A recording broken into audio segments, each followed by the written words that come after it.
aujourd'hui on se retrouve pour une nouvelle vidéo et aujourd'hui ce sera quelle méthode de speed cubing choisir, donc Rubik's Cube, voilà pour le speed cubing en fait. Alors donc c'est une vidéo qui sera adaptée je dirais un petit peu à tout le monde, enfin bien sûr elle sera plus orientée et visera plus les personnes qui utilisent pour l'instant la méthode débutant et qui aimeraient se lancer dans le speed cubing, mais c'est intéressant pour tous les niveaux de cubeurs, parce que c'est toujours sympa de voir comment marchent d'autres méthodes, le principe de différentes méthodes et les inconvénients et les avantages de tout ça. Alors, eh bien, on va commencer tout de suite. Donc, moi, en fait, je vais procéder, je vais vous montrer les quatre, ce qu'on appelle le Big Four, c'est-à-dire les quatre grosses méthodes très importantes au speed cubing. Je vais vous montrer leurs avantages et leurs inconvénients, comment elles marchent, donc en vulgarisant bien sûr, hein, histoire que à n'importe quel niveau ce soit compréhensif. Et puis j'enchaînerai avec voilà, un petit talk sur les différentes méthodes sur le speed cubing. Alors, donc c'est parti. Je vais tout de suite commencer par la méthode que j'utilise et la méthode la plus commune à tous les speedcubers, c'est bien sûr la méthode Friedrich. Vous en avez sûrement déjà entendu parler. Donc c'est la méthode inventée par Jessica Friedrich dans les années 80. Hein, on l'appelle aussi CFOP, Cross F2L OLL PLL. Donc elle fait entre 55 et 60 moves par là quand on connaît tout Friedrich. Puis je vais tout de suite vous montrer comment elle marche. Donc oui, c'est la méthode utilisée par presque tous les speedcubers. Je veux dire, c'est vraiment la méthode des quatre méthodes que je vais vous montrer ici, c'est la méthode que je pense a été le plus creusée. Le meilleur qui l'utilise, c'est Félix Zemdegs. Bon, il y a Mats Wall, il y a Cornelius Dickmann, il y a notre Alexandre Carlier en France. Mais je pense que c'est la méthode, comparée à d'autres méthodes, qui a vraiment été le plus poussée au niveau de ses capacités de temps. Donc basiquement, la première étape, c'est comme pour la méthode pour débutants. On va tout d'abord commencer par faire une croix alignée avec les centres. Donc voilà, comme ceci, hein, croix alignée avec les quatre centres. Donc bon, là bien sûr il faudra essayer de la faire en moins de 6 ou 7 mouvements, hein. Et aussi autre chose, il faudra toujours essayer de la faire moi ici je fais la face blanche, mais on peut la faire sur n'importe quelle des faces, mais la faire sur la face du bas quand on la crée. C'est à dire si j'ai ma croix qui est comme ça, de rester comme ça et de la créer sur ma face du bas, vous voyez. Enfin bref, ça c'est juste pour s'aider. Et ensuite la chose qu'on va essayer de faire, c'est créer ce qu'on appelle une paire. Pourquoi on va créer une paire? Et bien tout simplement parce que comparé à la méthode débutant, dans la méthode débutant, en fait je pense que de toutes les méthodes c'est celle qui ressemble le plus à la méthode débutant, parce que dans le concept c'est un petit peu pareil. À la méthode débutant, on résout le cube étage par étage. Là, on va aussi résoudre le cube étage par étage, sauf que on va résoudre le premier étage et le deuxième étage en même temps. Donc voilà, c'est la partie qu'on appelle les F de L, donc First Two Layers, deux premières couches. Et alors pour ça, on va créer des paires. Alors une paire, ça ressemble à ça. Je vais essayer de cacher un petit peu tout ce qu'il y a autour. Voilà une paire. Une paire, c'est formé d'un coin et d'une arête, donc dans cette orientation.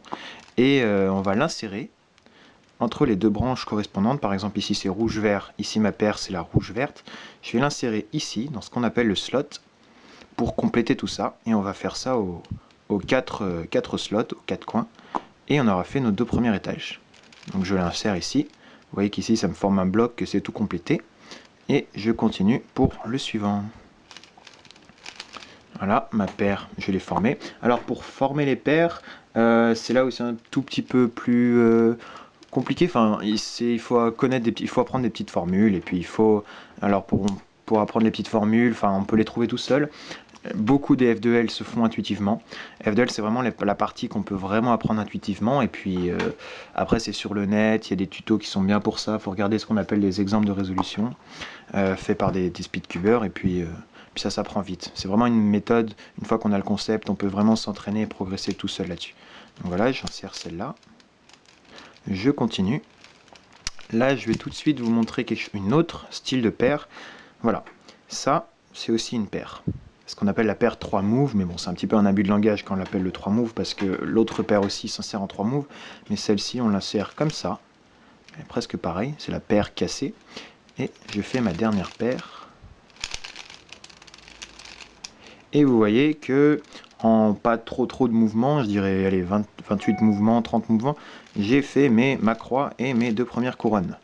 Voilà, donc ça c'est la partie qui n'est pas trop difficile et qui est le plus important dans cette résolution. Ensuite, c'est la partie chiante, et ben c'est aussi la partie qui est la plus facile à comprendre. Et bien, pour résoudre notre dernière couronne, on va apprendre un algorithme qui s'appelle l'OLL, Orientation of Last Layer, et basiquement on va faire toute la phase jaune. Donc là, il y a 57 algorithmes à apprendre. On reconnaît le cas et on l'exécute. Ça nous crée toute la phase jaune. Et ensuite, eh bien, on va faire ce qu'on appelle le PLL, donc c'est-à-dire Permutation of Last Layer. Et basiquement, on va permuter les arêtes et les coins qui nous restent. On reconnaît aussi un cas. Cette fois-ci, il y en a 21 à apprendre. On l'exécute. Et on a fini notre cube. Donc 4 étapes CFOP, Cross F2L, OLL, PLL. Et donc voilà, donc ça nous fait environ 70-80 algo à prendre. En sachant que vous pouvez descendre sub 20, donc c'est-à-dire en dessous de 20 secondes avec cette méthode, en n'en connaissant que 30. Voilà, on continue. Là maintenant, je vais vous montrer, donc, enfin, on continue pas vraiment. Alors,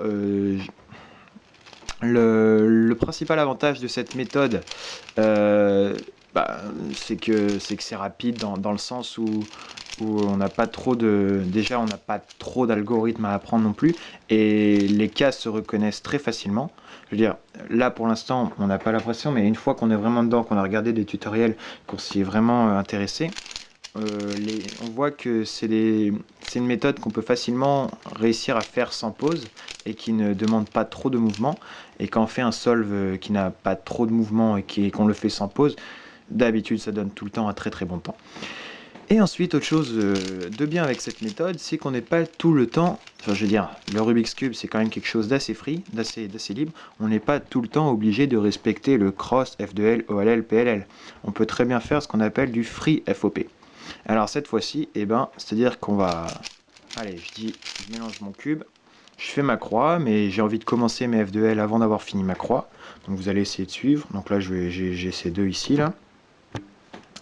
Hop, je les mets là. Ouais, mais j'ai aussi envie de faire ça. Hop. Comme ça, vous voyez que j'ai créé ce qu'on appelle une X-cross. Donc c'est-à-dire qu'en faisant ma croix, j'ai déjà inséré une F2L. Hop, et bah du coup après j'ai envie de résoudre celle-là. Là je vais monter celle-là pour pouvoir résoudre celle-là ici. Comme ça me donne un meilleur cas pour la suivante. Vous voyez, c'est-à-dire qu'on fait un petit peu ce qu'on veut, mais un petit peu de manière ergonomique. C'est-à-dire qu'on va un petit peu se préparer les autres paires en les résolvant, s'insérer une paire en faisant notre croix. Ou même autre chose qu'on peut faire, c'est si jamais on peut déjà essayer d'avoir la croix, notre croix jaune en haut, en insérant notre dernière paire. Vous voyez? Et ensuite on peut même faire ce qu'on appelle une COLL pour c'est-à-dire orienter les coins et tomber sur une coin qui me permute. Bon là je me suis raté, mais sur une qui ne permite que des arêtes et finir notre cube. Donc voilà. On peut apprendre d'autres algorithmes pour aller plus vite, donc comme des COLL. Bon là c'est des termes très techniques. Je ferai une vidéo sur les termes techniques, les vocabulaires du Rubik's Cube. Des COLL pour orienter les coins quand on fait notre OLL, des ZBLL pour finir le cube quand on a juste la croix. Enfin quand on a deux premières couronnes et juste la croix, enfin bref. Vous voyez, c'est assez libre. Donc voilà, ça c'était pour Friedrich. Et bien sûr, les principaux inconvénients, c'est qu'il y a quand même pas mal d'algo à apprendre. Et que ça peut créer... c'est facile d'avoir la flemme pour apprendre tous ces algos. Et puis, on est quand même assez limité. Je veux dire, c'est quand même assez dur de faire du free FOP. Et on est quand même assez limité. C'est-à-dire, par exemple, pour mettre cette paire ici, sans casser tout ce que j'ai déjà fait, je pourrais faire comme ça. Sauf que ça me casse ça. Vous voyez? Ça me déplace ça. Du coup, je suis obligé de faire 3 mouvements pour insérer cette paire ici. Alors, vous voyez, avec la croix, en faisant nos F2L, on est quand même assez limité au niveau du... on fait des fois plus de mouvements qu'on aurait pu faire si on n'avait pas notre croix à faire. Mais voilà, ça reste quand même assez rapide. Et là, je vais tout de suite passer, donc ça c'était pour Friedrich, donc je viens de passer 10 minutes sur Friedrich parce que c'est bien sûr le truc le plus important. Mais maintenant, je vais un petit peu vous parler des autres méthodes importantes de speedcubing, donc je vais tout de suite parler de la méthode ZZ. Alors, la méthode ZZ, c'était inventé par un mec dont ses initiales c'est ZZ. Je sais plus, c'est un nom russe. Hein. Donc ce mec, je crois qu'il était, bon, il était sur des forums américains. Je me suis renseigné. C'était un mec qu'on appelle un ergonomiste, un philanthrope ergonomiste. C'est-à-dire son métier, à ce gars, c'était de rendre les choses de la vie de tous les jours sans trop les changer, mais en les rendant plus efficaces et plus agréables à faire. Et il a adapté ça au Rubik's Cube et il a inventé sa méthode. Et en fait, basiquement, dans LZ, ce qu'on va faire, c'est orienter toutes nos arêtes. Alors là, orienter toutes nos arêtes en faisant notre croix. Alors, qu'est-ce que ça veut dire orienter nos arêtes? Une arête orientée, c'est une arête qui peut être bien placée. C'est-à-dire, vous voyez que cette arête, je parle de la orange-bleue, et ici est bien placée. Et bien, une arête qui est bien orientée, c'est une arête qui peut être bien placée, donc c'est-à-dire mettre mise à sa bonne place, uniquement en utilisant des mouvements R, U et L. Ou alors des mouvements F, B et D, mais qu'une fois. Vous voyez, qu'une fois, c'est-à-dire un seul mouvement. Tandis qu'ici, là, pour placer cette arête ici, je fais 3 mouvements, mais c'est que des R et U. Donc cette arête-là est une arête orientée. Mais si elle est ici, elle est aussi orientée. Tant que je peux la placer avec des mouvements R et U, c'est une arête orientée. Et en fait, le principe de cette méthode, c'est de faire ce qu'on appelle une EO line. Alors, qu'est-ce que c'est qu'une EO line? C'est basiquement Edge Orientation Line. Et ça, en fait, pendant qu'on va faire notre croix, eh bien, on va orienter nos arêtes pendant qu'on fait notre croix. Alors, ça ne sera pas une croix qui sera exactement la même que dans Friedrich, mais je vais vous montrer un petit peu comment ça marche.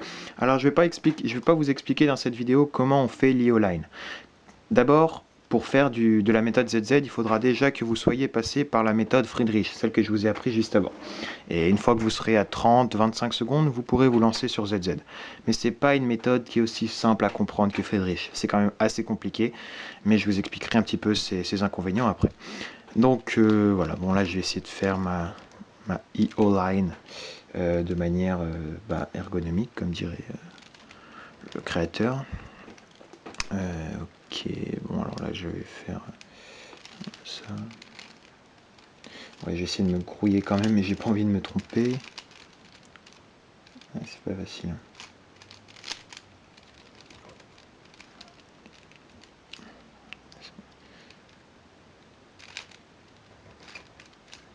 Ouais, voilà, c'est bon. Bon, je suis pas aussi rapide que les meilleurs, hein, mais je crois que c'est bon. Voilà, donc là j'ai fait ma EO line, donc vous pouvez regarder, toutes mes arêtes sont bien orientées. Et alors, qu'est-ce que ça veut dire? Ça veut dire qu'à partir de maintenant, je peux résoudre mon cube uniquement avec des mouvements. Non, je peux, hein, c'est-à-dire je pourrais faire d'autres choses, mais mon cube peut être résolu uniquement en utilisant 3 types de mouvements, c'est-à-dire L, R et U. Là, je peux résoudre mon cube en utilisant que des mouvements R, L et U, et qui sont très confortables dans le Rubik's Cube. C'est-à-dire, Rubik's Cube, c'est très confortable. Quand on n'a que des mouvements R et U à faire, on adore. Donc je vais vous montrer, voilà, hop, vous pouvez bien regarder, j'ai que des mouvements R et U à faire. Alors ça veut aussi dire que je ne vais faire absolument aucune rotation. Donc c'est-à-dire il n'y a aucun moment où je vais faire ça ou ça. Donc hop, voilà. Et ça veut aussi dire que lorsque j'aurai inséré ma dernière paire, j'aurai déjà ma croix en haut. Vous voyez? Donc ça fait que si je connais des algorithmes de ZBLL, c'est-à-dire pour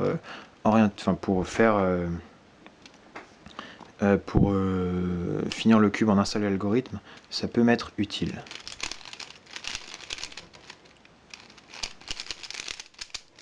Voilà. Donc vous voyez que pour ça, c'est beaucoup plus agréable qu'un solve où il faut faire plein de B, de tout ça. Mais bien sûr maintenant... Ah oui, autre chose, cette méthode est très agréable si jamais vous pratiquez le solve à une main. Donc parce qu'à une main aussi, vous verrez ça quand vous progressez, mais les mouvements R, L et U à une main sont vraiment rapides et très agréables. Un speedcuber qui a un mouvement que en L, R et U, plus la croix en haut lors de son sol, il est très chanceux. Donc c'est pour ça que ZZ à l'OH, donc l'OH c'est le one-handed, est très pratique. Ouais, c'est pour ça que beaucoup de cubeurs qui adorent l'OH, donc le one-handed, utilisent la méthode ZZ là-dessus. Mais le seul truc qui est inconvénient, bien sûr, c'est de faire d'abord notre IO line. Donc notre IO line, c'est pas facile à faire. Il faut avoir un très bon look ahead. Un look ahead, c'est ce qu'on appelle, enfin, basiquement la traduction en français, c'est voir loin, mais c'est le repérage en fait, pouvoir repérer nos pièces, enchaîner sans faire de pause, être fluide, tout ça. Pour créer notre IO line, donc la toute première étape, vous voyez comment j'ai galéré. C'est pas facile. C'est pas facile d'aller vite à cette étape. Et puis ben voilà quoi. Ben ensuite, on va tout de suite, voilà pour les avantages de cette méthode et les inconvénients. Bah, déjà, quelque chose, c'est quelque chose avec cette méthode, c'est que déjà il faut connaître les algos de Friedrich. Et puis surtout, voilà, il faut vraiment avoir un bon look ahead. Et si on essaie d'aller le plus vite possible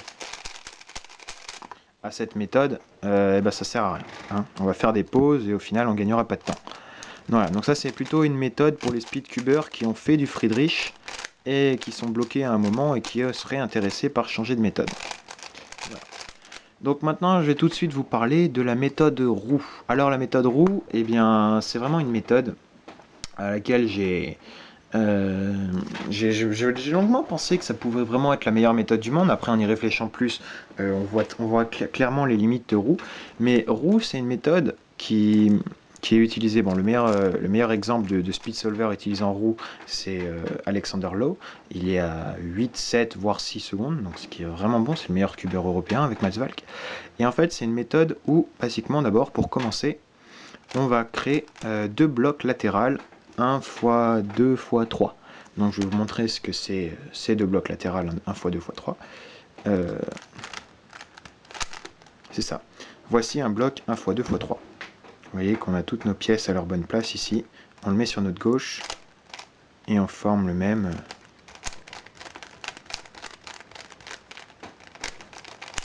sur notre droite. Et vous voyez qu'on a tout ça de fait et tout ça de fait.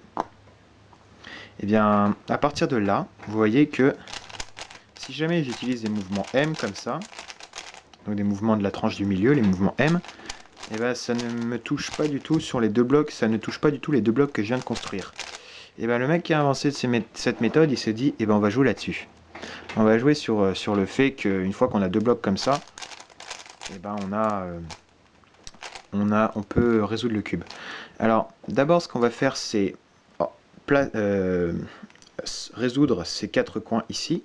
Donc pour ça il faut apprendre un algorithme de CLL ou de COLL. Donc là il y en a soit on peut en apprendre que 2, soit on peut en apprendre que 9 pardon. Ou 42. Donc apprendre les 42, c'est pour ceux qui voudront aller en dessous de 10 secondes. Et en apprendre que 9, ce sera ceux qui voudront rester en dessous de 15 secondes. Voilà. Moi, je connais les 42 parce que avec Friedrich, c'est aussi très utile. Et ensuite, à partir de là, eh bien, on va essayer de résoudre le cube uniquement en utilisant des mouvements M. Alors, résoudre le cube uniquement en utilisant des mouvements L, c'est pas non plus très facile. D'abord, c'est qu'on va essayer de orienter chaque arête et de bien placer chaque arête. Et ensuite, eh bien, on résolvera le cube avec les mouvements M. Comme ceci. Je vais pas m'attarder sur cette méthode, ça sert à rien de vous expliquer vraiment comment on oriente les arêtes, comment on résout les trucs, etc.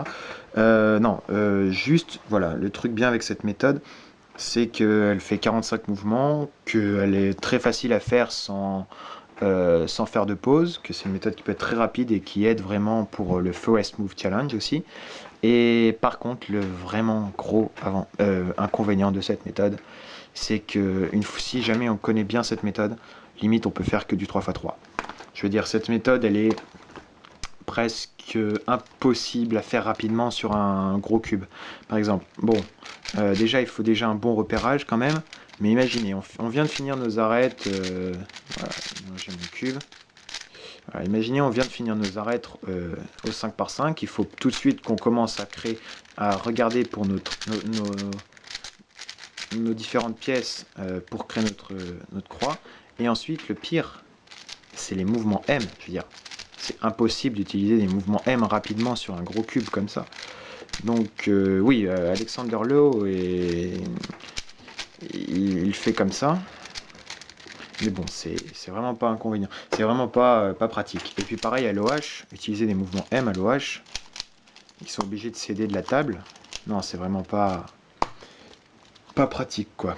Mais au 3x3, ça reste, si vous voulez faire que du 3x3, allez-y. Voilà. Si vous voulez faire que du 3x3, ou alors que vous aimez bien être le mec qui utilise une autre méthode que les autres, eh bien allez-y. Mais par contre, pensez à utiliser une autre méthode lorsque vous résolverez la partie 3x3 sur les gros cubes. Voilà. Eh bien voici pour roue. Maintenant, je vais vous parler un petit peu de la méthode Petrus. Alors, la méthode Petrus, c'est une méthode avancée par Lars Petrus. Et en fait, c'est une méthode qui est une méthode de speedcubing. Mais c'est plutôt une méthode que je conseillerais aux personnes qui, par exemple, qui ne sont pas vraiment jeunes. C'est un peu con ce que je viens de dire, mais c'est une méthode que je verrais bien plutôt quelqu'un qui a, je sais pas, je dirais, allez, 40 ans, qui a envie de se mettre au Rubik's Cube, et je trouve que c'est une méthode qui lui conviendrait plus. Pourquoi? Parce que déjà, c'est pas une méthode où il faut aller vite, forcément. Hein, c'est comme ZZ, c'est pas une méthode où aller vite va vous faire gagner du temps. C'est une méthode où il va plus vraiment falloir réfléchir. Petrus, c'est la méthode où la réflexion est plus forte que le réflexe. Alors là-dessus, je m'explique. Bon, déjà comment ça marche. Petrus, en fait, on va créer ce qu'on appelle un bloc et ensuite on va l'étendre au fur et à mesure jusqu'à arriver à notre dernière couronne et on orientera nos arêtes et nos coins en même temps, enfin, etc. Je vais déjà vous expliquer comment ça marche rapidement. D'abord, on va créer un bloc 2x2. Donc vous avez tous déjà vu un Rubik's Cube 2x2. Et bien là, on va en créer un dans le 3x3. Comme ça. Et bien ensuite, donc c'est bien si l'important, si vous voulez que ce soit efficace, il faut réussir à créer ce bloc en moins de 6-5 mouvements. Et là-dessus, je vous laisse réfléchir. Si jamais vous le faites en 12, bon, n'importe qui peut le faire, quoi. Ensuite, eh bien, on va étendre ce bloc à un bloc 2x2x3.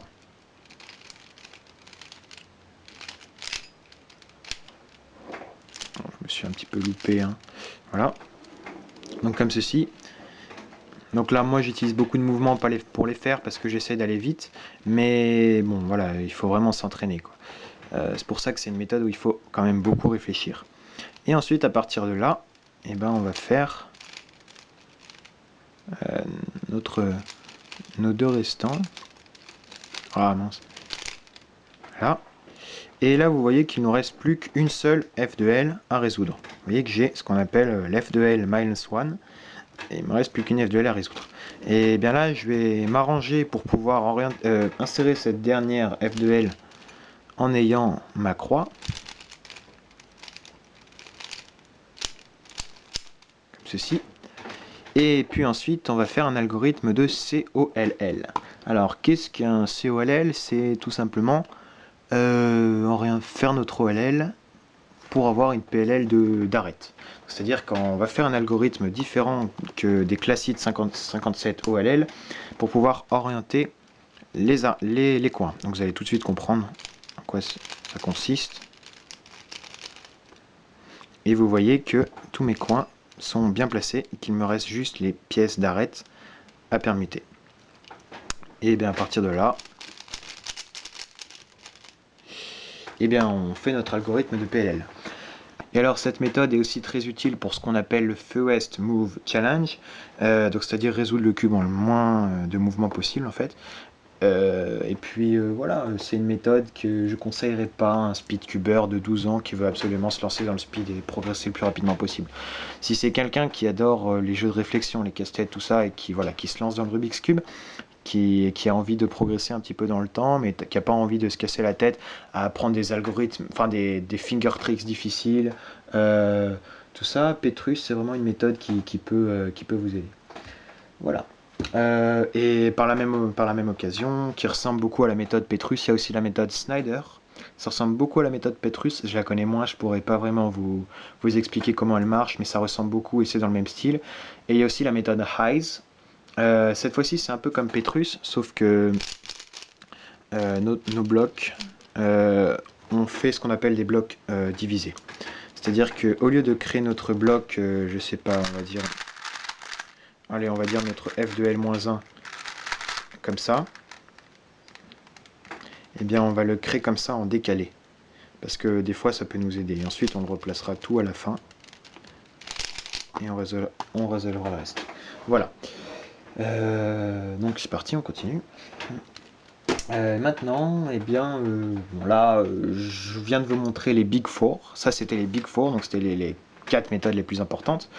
Puis maintenant, je vais finir avec une méthode qui est censée être la méthode la plus rapide du monde. Je ne vais pas vous parler de l'algorithme de Dieu, non, je vais vous montrer une méthode qui a été inventée par un mec dont ses initiales c'est ZB, et c'est la méthode ZB. Donc en fait, c'est une méthode qui est presque impossible à apprendre, mais il y en a qui la connaissent sur Terre, mais je pense qu'ils se comptent sur le doigt d'une main. Et je pense que bon, c'est pas vraiment utile. C'est-à-dire, si jamais vous êtes une personne qui a beaucoup de temps à perdre, ou alors qui a ce qu'on appelle une trouble, pas forcément une trouble, mais genre je connais des autistes qu'on appelle voilà, qui sont capables d'apprendre, je dirais 400 formules en 5 heures. Eh bien, cette méthode est faite pour vous. Parce que je vais tout de suite vous expliquer le concept. Alors d'abord, oui, au début on fait d'abord notre croix, donc comme pour la méthode débutante ou la méthode Friedrich. Et ensuite, pareil que la méthode Friedrich, on va faire nos f de L. Donc on va faire des f de L basiques. Donc je crée ma paire et je l'insère. Et ensuite, arrivé à la dernière paire, on s'arrête. Et on regarde, on va essayer de résoudre notre dernière paire d'f de L en orientant les arrêts. Donc c'est-à-dire qu'on aura une PLL... non, c'est-à-dire qu'on aura la croix une fois qu'on aura fini nos f de L, une fois qu'on aura fini nos 2 premières couronnes. Alors on reconnaît un cas d'arête sur la dernière couronne, plus un cas d'f de L. Donc pour ce cas ici, je fais ça. Hop, pour y résoudre. Et ensuite, et ben vous voyez que j'ai fini mes f de L. Et que il me reste plus et que j'ai la croix en haut. Et alors en fait là basiquement dans la méthode ZB, on va faire ce qu'on appelle une ZBLL. C'est tout simplement une fois qu'on va résoudre le cube en un seul algorithme. Donc des algorithmes là il y en a 476. Alors je ne sais pas si vous voyez apprendre 476 algorithmes, surtout qu'il y en a qui sont très compliqués. Alors il y en a qui sont très faciles, comme hop, la chaise. Mais si jamais vous voyez apprendre, je sais pas, des algorithmes comme celui-là, hop, qui sont vraiment, qui sont pas des copains, et bien bon voilà. Il y a des gens qui les connaissent sur Terre, mais en plus il faut passer d'abord par Friedrich, il faut vraiment avoir pu faire du Rubik's Cube depuis très longtemps. Mais voilà, c'était juste pour vous montrer un petit peu les différentes méthodes. Je vais vous refaire un petit exemple avec ZZ. Hop, ouais, je dirais pas que c'est une méthode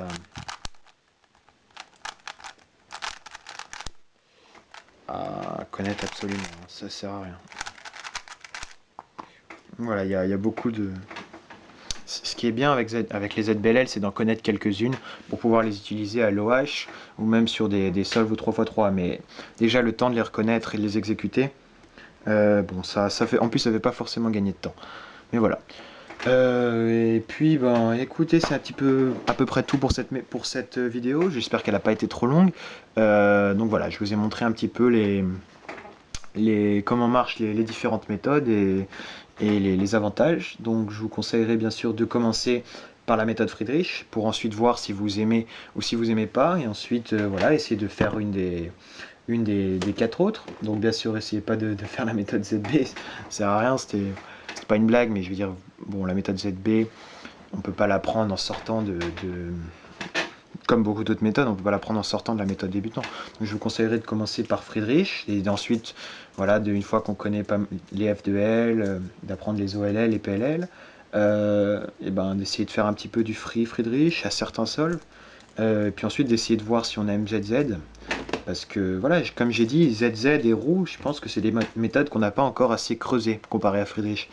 Je pense que ZZ et roux, bon peut-être pas roux par rapport au gros cube, mais ont vraiment un gros potentiel. Pour vous dire, bon, le meilleur exemple de personne utilisant ZZ, c'est une personne qui s'appelle Phil Liu. Eh bien, ouais, il est limite sub 10. Donc bon, ça veut dire, imaginez, si tout le monde utilisait ZZ, il y aurait sûrement des personnes qui seraient vraiment meilleures. Et en plus à ZZ, c'est-à-dire qu'au Rubik's Cube, vous l'aurez sûrement remarqué, il y a ce qu'on appelle un facteur chance qui est très, très important. C'est-à-dire un bon solve sera vraiment souvent un solve lucky. Et en ZZ, il arrive très souvent d'avoir de la chance, de tomber sur une ZBLL qu'on connaît, ou alors d'avoir même un PLL skip ou un last layer skip, ou des F2L très faciles. Voilà, et en roux, ça arrive aussi, la chance arrive souvent. Euh, donc voilà, je pense qu'on a assez creusé Friedrich. Moi, je continue à utiliser Friedrich, hein, parce que c'est la méthode que je connais depuis le plus longtemps, et puis je pense que je peux encore progresser, j'ai une marge de progression par rapport à Friedrich. Mais voilà, sachez qu'il y a plein d'autres méthodes qui existent, et que c'est toujours intéressant d'en connaître d'autres, quoi. Oui, donc oui, par rapport à utiliser Roux, voire même Petrus ou ZZ, oui, un des autres inconvénients, c'est qu'il y a bien sûr moins de tutoriels disponibles sur YouTube. Il va falloir que vous cherchiez un petit peu par vous-même. Je peux vous donner bien sûr dans la description des chaînes à aller voir si vous voulez vous lancer dans ces méthodes. Mais voilà, donc c'est pour ça que je dis aussi que cette vidéo est aussi bien adaptée aux bons cubeurs qu'aux cubeurs qui utilisent la méthode débutant. Mais donc voilà. J'espère que vous aurez aimé cette vidéo, qu'elle n'était pas trop longue. Passez tous une bonne journée, et à plus!